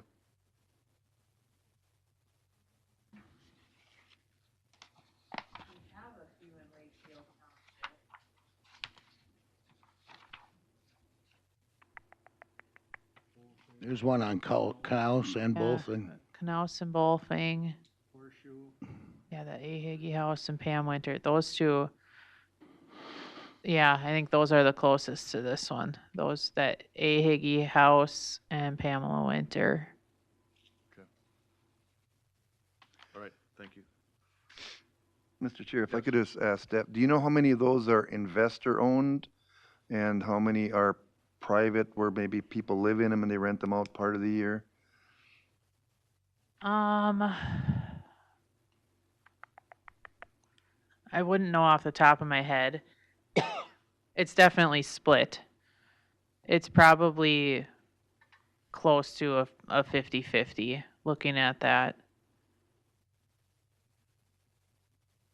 That would be my guess. Half of them don't rent it full time and use it when they want, rent it when they're not there.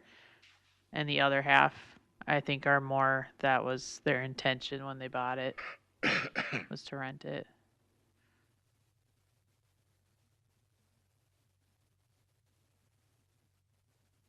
Additional comments on item 3, compatibility?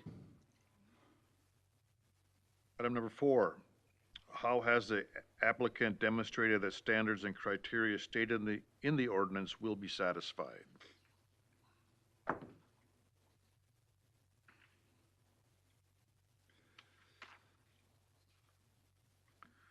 Mr. Chair, I think by the conditions that we would put on them, at this time, I would like to add a condition regarding the shield for the lights. So I don't know if we want to make that number 8 or.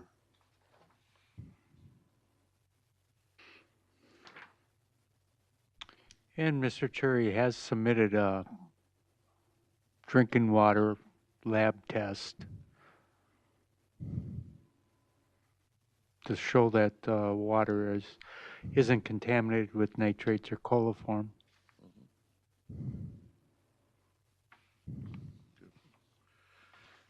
I'm assuming that like a property manager is a requirement of the permit, that somebody is within, so it's not somebody out of town. Ms. Opheim, I'm assuming that you won't be living in Cold Spring area, correct? No, but I will add, we are planning, if I don't get 100% of what I want to sell it, I'm gonna keep it if this passes through, because we'll keep it as a lake home also, and we'll use it, like you had said.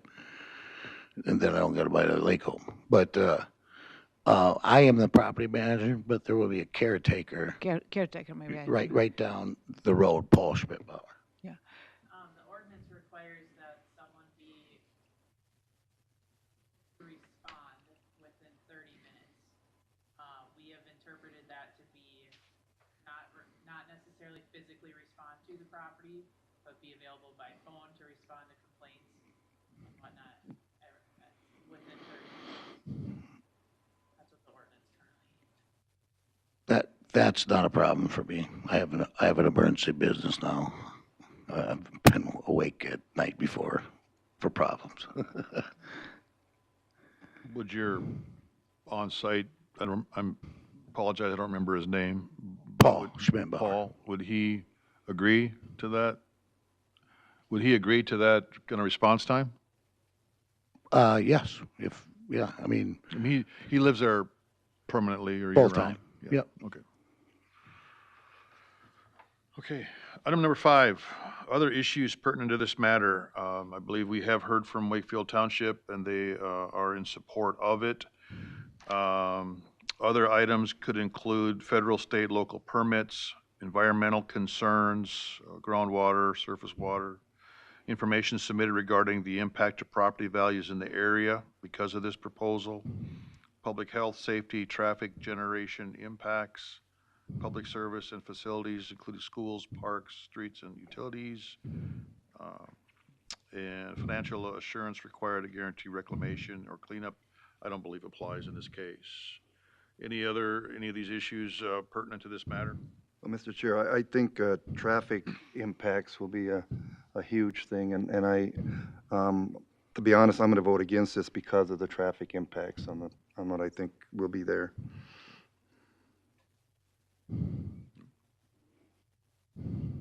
Any other comments? Okay. I would, having reviewed the findings of fact, I would entertain a motion to approve or deny the interim use permit request.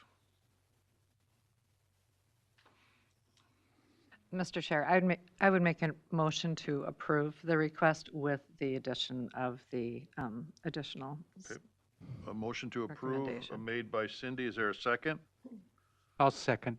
Okay, Dave, second. Any further discussion on the motion?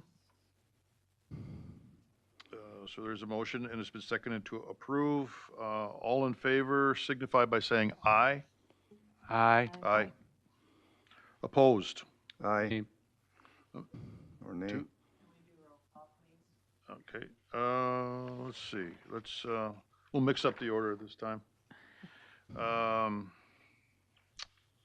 Let's see, Angie, Yes.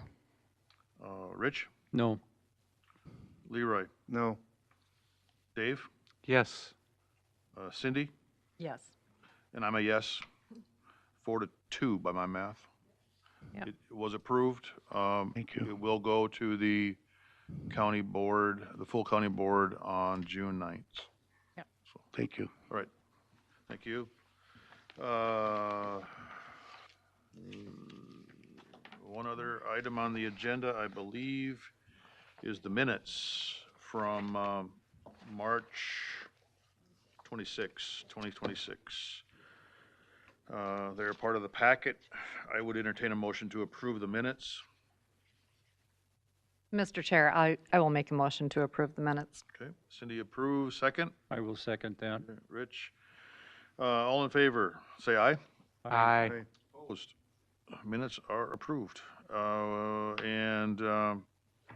Motion to, unless there's any other business before, Chair, I just have one question. Shelley, on number 3, we had that withdrawn. Was the applicant,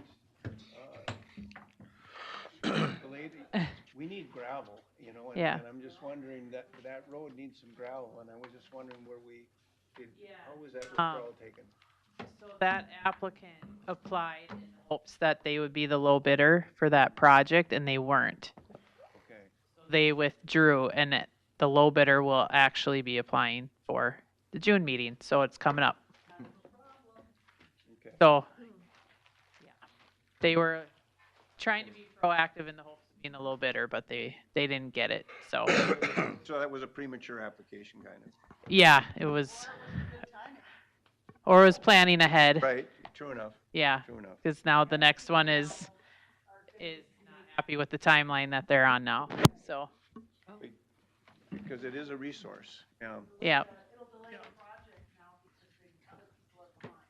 Okay. They won't have approval till July at this point. So yeah, you'll be seeing that one for June. is there a motion to adjourn? I'll make them. Leroy, second. Second. Rich, all in favor, aye. Aye. Opposed? We are adjourned at 8:01. He's going to use